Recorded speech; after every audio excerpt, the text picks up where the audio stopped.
Aromatic Fragrances International. We're doing another podcast, and today I have Justin Thompson with me, who is our lab manager. And I'm trying to pick his brain for what's kind of affecting his department and what's going on at the moment. So, what's bothering you lately? What's going on? Well, I guess right now it would have to be raw materials, and like when are they going to come in, and are we still going to be able to get all that in to get our samples out? So that's kind of what's been on my mind. So on the lab side, they're getting smaller amounts of raw material. So for us to be able to keep you guys supplied and keep the lab running is definitely not a problem as far as the raw material side. But on the production side, now I'm using 10,000 pounds or 20,000 pounds of a product. With all of the closures that are happening globally, it is starting disrupting supply chains. So, do we have material? Yes. Did we bring in large buffers of quantity? Yes. So literally, we're sitting on 3 to 4 months worth of inventory to make sure that we can always supply our customers throughout this process, right? But when you think about that, 3 to 4 months seems like a long time, but as the orders go up and more customers are coming online and now they're purchasing more, that 3 to 4 months could go to a 2-month buffer, right? So we always had to make sure that we're looking at different suppliers, different options, and then keeping abreast of what's actually happening globally. Well, since the outbreak of COVID, things have been changing weekly, monthly, and then lately back to weekly and daily. So we have these meetings that go over and they say, okay, so, the main ingredient you need is dialkyl adipate, benzyl benzoate, one of these. And here's the forecast that we're seeing. So we're sitting on supply. We have 1 million metric tons or whatever the actual number is, and we're good. But then all of a sudden something happens like India's ports get closed. And now they're saying, well, the manufacturers have made the product, but there's no way for them to get it out of the country. So now all of a sudden that's causing a backlog. Or EU and Europe, now all of a sudden they're closing down certain areas and those plants aren't producing because that became a hot spot.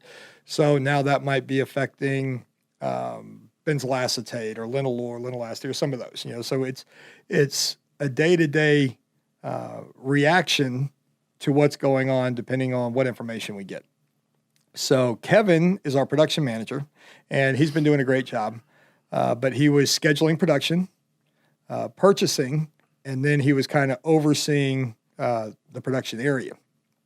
Well, because we've been so busy, he hasn't been able to really do much in production. So he's mainly been doing purchasing and scheduling. And then when scheduling, we started doing more orders. Now all of a sudden we couldn't keep up with that, so we had to hire a scheduler. So we hired a full-time scheduler a couple of weeks ago, and he's really staying on top of production and what orders are going where. But on the other side, now Kevin has to keep up with the raw materials, and he has to make sure that everything's falling in place.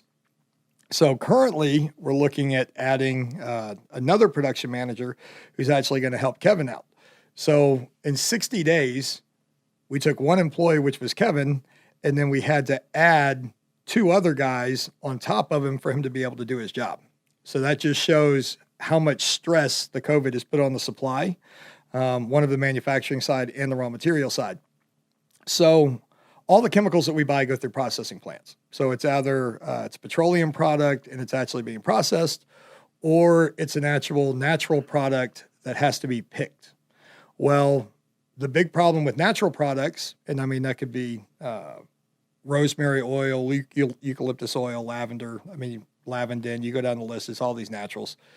Most of those are picked by migrants, right? So you got these immigrant workers who are actually going out there picking these crops, and then they go to distilleries. The distilleries actually separate the oil out of the actual product, and then the oil has to be distilled and redefined and filtered and reprocessed, and then that's where we get the pure oil. Well, if COVID has basically locked down that area, now all of a sudden these workers can't go out into the fields, they can't be picking the crops. So now you have crops that aren't being picked, and now you have oil that's not going out to us through the suppliers. Then it's causing shortages, and then we're causing issues and problems. So for the most part, we haven't had any issues. The supply that we need, we've been able to get everything. We've had to switch a couple of suppliers to make sure that we can get material, but there seemed to be enough on the market for us to be able to get what we needed. But as this carries on, it looks like we're going into a second closure, which is also going into a seasonal flu season. So now you're going to have people thinking they have COVID when they really have a flu, over-inundating the system, probably causing more lockdowns. It could cause an issue going into this last quarter of the year. So us as a manufacturer, we have to look at having backup suppliers for all those guys. And we have to be bringing in enough inventory to make sure we're covering all of our existing customers with new customers. And Kevin, really, that's become a full-time job, our purchasing guy. So when you're saying you run out of material and what is the process, there's a lot of things going into the background of that, but all you can do is the best that you can do. If literally every country shuts down and all the ports aren't moving, it doesn't matter that all the companies made the product if the product can't get on a boat and can't cross the ocean. So I think as we're watching a lot of these different things in play, all you can do is take your best guess and stock up on as much inventory as your building can possibly handle and hope for the best. So far, that's been working out. So let's just be optimistic that we're going through the other side. Now, prior years, we've had issues and a plant blew up and they had to wait for an investigation. The BASF plant's a great example. The plant was actually put out of commission. It had to get rebuilt. The infrastructure on the ground was gone. They couldn't distill, they couldn't process, they couldn't anything, right? So as the plant was put back online, product became available, and then it started shipping again because all lanes were open. Well, this is a moving target. You know, one country might do better than the other. So even as it starts to reopen, we could still have issues of stuff not being able to get across the border. So again, right now, we're not having issues. We have supply, everything's moving, but also the numbers on COVID seem to be going up, and the U.S. is one of the more hard hit. So now all of a sudden that could start causing problems in the United States before even the international pressure is put on top of it. So supply chain, very important, but a lot of other industries are being hit as well. Little plastic bottles because of the hand sanitizer. Yeah. Literally, there's nothing available for like 6 months because every company and their mother is making hand sanitizer and selling it. Well, 6 months ago, no one was buying those bottles. No one needed those bottles. Hand sanitizer was a dead market that only a couple of people used. Well, not a couple of people, but a couple of industries were using it in bulk. And now all of a sudden, every mother, every child, every family has a bottle of hand sanitizer somewhere within their car or their house, and they're using it every day. So it's opening up all these new people to be selling it. They have to be getting those bottles, the alcohol, all the labeling from somebody. So now all of a sudden, all those supply chains are being hit as well. So it's always supply and demand, right? If it's a heavy demand for it, supply is going to run short. Manufacturing is going to pick up because more people are going to enter the market. And then over a short window of time, it fills back out. That's just a scenario. Okay. So with supply and demand, your lab has been hit with more samples than we've ever shipped out of this building in the last couple of months. I definitely agree. So how are you guys surviving that?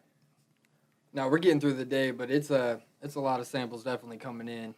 And when you feel like you're getting ahead, just realize you're not. More orders did come in, that day, depending on whatever it is. So Justin would come to me and say, man, we ended up shipping, 50 boxes out today, which is at least 300 bottles. And you're sitting there thinking, oh my goodness, you guys are doing a lot of work. He's like, yeah, but I almost got caught up. And then the next day he comes to me and he's like, hey, we're not at 3 days anymore. We're at 4 days because the wave just took us over again and we're trying to get caught back up. Yeah. And then the same thing on the production side, because if his samples are up, that means the sample goes to the customer likes it, they buy it. Now all of a sudden those switch to orders from sample request and now production gets slammed. So I can kind of keep an outlook on if the lab is busy, production is going to be busy shortly. And the lab has been very busy over the last couple of months. So production now is very busy because of that. So if he ever comes to me and says, I'm completely caught up, well, that's a problem because that means no one's ordering samples and then some other department's falling apart, whether it's sales, marketing, media, whatever. And then we'd have to investigate that. But right now, America is wide open on buying fragrances. And I've talked with other fragrance houses in the industry, and they are all slammed. Literally, what happened is, the first shutdown slowed everybody down for a couple of weeks or even a month. And then on the backside of that, everybody started picking back up. And then all these new markets, all these new customers are starting to switch over. I mean, we have some candle companies that are doing hand sanitizers. We got all the soap companies doing hand sanitizers. So a lot of people moved into different markets, which is a good thing. But then everybody needed help. What fragrances are popular? What are people using? A lot of people are just using mint in the hand sanitizers because most people are like, oh, it smells nice and clean. So then that switched over. But then some people want peppermint oil, which is just an essential. So I'm not going to have the best price because I don't have any peppermint fields and I don't distill peppermint oil. So we've been switching a lot of people directly through to some of our suppliers to say, hey, look, they have a better price. You're buying drum quantities. I mean, we had one person who came last week that needed 40,000 pounds of peppermint oil because that's how much hand sanitizer he was going to be making. And as much as I would love to have that business, that's not my business. We don't move essential oils like that. So I sent him to two of my suppliers, and then hopefully they work something out. But I don't need to be in the middle of that because the drum's coming to me. All I'm doing is putting a label on top of it, and I'm going to upcharge the price. I told the guy, if he ever buys fragrance, definitely look us up and we can do something. But there's no need for me to get involved in a market that's not mine, right? So, yeah, a lot of things are changing, a lot of different dynamics. Hopefully this is a temporary crunch, and then we look at the next 6 months going into the first, second quarter of next year. The things start to get better and lighten up, and I'm always a glass is kind of half full kind of guy, so I'm still the glass is half full at this moment. So we'll see how it plays out. All right. AFI, keep ordering samples, keep this guy busy, and subscribe below.